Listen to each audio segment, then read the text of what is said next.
The book doesn't look particularly creepy. There are no ominous images on the cover, no words of foreboding.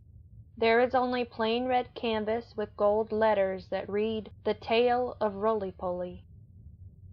I never saw the book until Jenny pulled it from her collection on the shelf. It may have been left by the previous owners. We had only moved to this neighborhood a month ago. Jenny was already snuggled under the covers when I opened the book. At 6, she was starting to read and never needed to be coaxed to bed if I promised her a story. Well, almost never. Princesses were her new obsession, and we'd covered most of the classics like Sleeping Beauty and Cinderella. The Tale of Roly Poly was a departure from the usual set list. "Are you sure you want this one, Pumpkin?" Jenny yawned. "Yes, Daddy." I shrugged and began to read. "There were 2 boys, 2 children like you. One was called Jack, and the other was Hugh. The boys sat in their room, for there was nothing to do. They were so bored, a common bugaboo." The book contained a simple illustration of 2 boys in a bedroom decorated with baseball-themed wallpaper. "They thought and they thought, they huffed and they puffed, until Hugh said, 'Phew!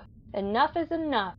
Let's play a game, we'll upend this loose end.' 'I know,' said Jack, 'I'll call on my friend.'"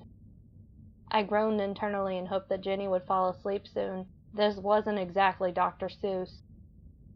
"Jack took the book and said the words written down. 'Come out, you silly old clown.'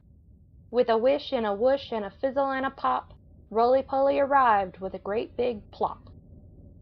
There was an enormous figure that dwarfed the 2 boys next to him. The man was dressed as a traditional pantomime clown, complete with a ruff, white make-up, and garish red lip. "How do?" said the clown. "I've come to play." "You?" said Hugh. "Oh dear, holy moly!" "Don't be scared," declared Jack. "It's just Roly Poly." "What shall we do?" said Hugh, all aflutter, as he pulled out his toys from the bedroom clutter. There were many games of various names, all wires and megawatts, a singing machine, a trampoline, there even were 2 robots. "Oh no," said the clown, "this will not do. Let's play some real games, ditch this techno voodoo. Come with me and you'll see, my home is quite grand. You'll have all that you need in topsy-turvy-land." The 2 boys nodded, their hearts filled with glee. They took the clown's hand and counted 3 Mississippi. Hugh and Jack closed their eyes as the world twirled and twirled. They whooped with joy as a new land was unfurled. The clown's home was quite splendid, full of candies and treats. The fun never ended. No parents, no chores, no bedtime or rules, no horrible homework from boring old schools. The boys played and played, and all 3 were glad, until one fateful day when the clown became sad. "What's wrong, Roly Poly? Is there something we can do?" The boys asked and asked, but their worries still grew. "Oh dear," the clown mumbled, "my apologies, most humbled. I'm just very hungry," as his large tummy grumbled. "Would you like chocolate or chips or gooey cream cake? We have hot dogs and ice cream and every milkshake." But the clown shook his head, for his belly did ache. Then he grabbed little Hugh. "A fine meal you will make." My stomach flipped when I saw the contents of the next page. I shut the book immediately. "Let's call it a night, Princess." Jenny tried to protest, but her eyelids were heavy with sleep.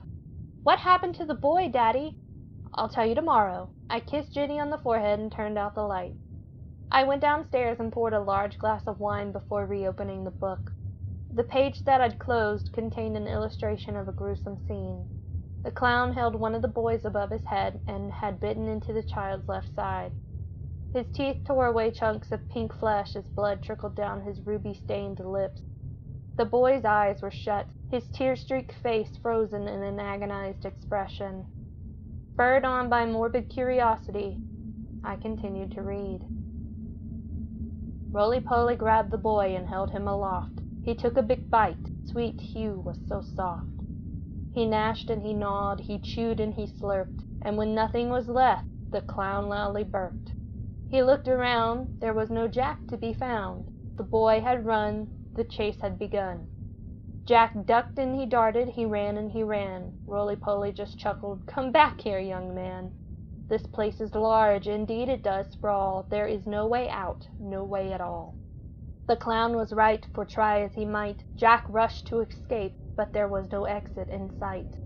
The boy grew tired, his breath became wary. Roly Poly caught up, sounding quite cheery. "You're tougher than most, you I will cook," and he hung the boy up on an old meat hook. The child screamed and he shouted, "You great fat liar!" The clown licked his lips as he stoked the big fire. I turned to the last page. The boy dangled from a hook over a gaping fire pit. Parts of his skin were cracked and blackened as the flames licked his small frame. The clown prodded the fire with a stick in one hand. The other hand waved to the reader as a maniacal smile revealed 2 rows of long, sharp teeth. The clown was so happy the sweetmeat was a treat. Hail to the chef! Bon appetit! The book ended there. I felt the bile rise in the back of my throat. What kind of twisted individual writes something like this? It was probably a desperate hack writer looking for some notoriety. Whatever it was, it left a bad taste in my mouth. I finished my wine and threw the book in the trash. I woke up early the next morning and took the paper lying on the doorstep. It was Sunday, but I never liked to sleep in. I put on a pot of coffee and glanced at the headline on the countertop. My heart froze. 5th anniversary of local boy's disappearance. Hundreds have taken part in a remembrance rally to mark the 5th anniversary of the disappearance of brother Hugh and Jack Healy. The brothers, aged 8 and 6, were abducted from their home on January 7, 2012. Police have issued a fresh appeal for information this weekend. The story continued on page 3.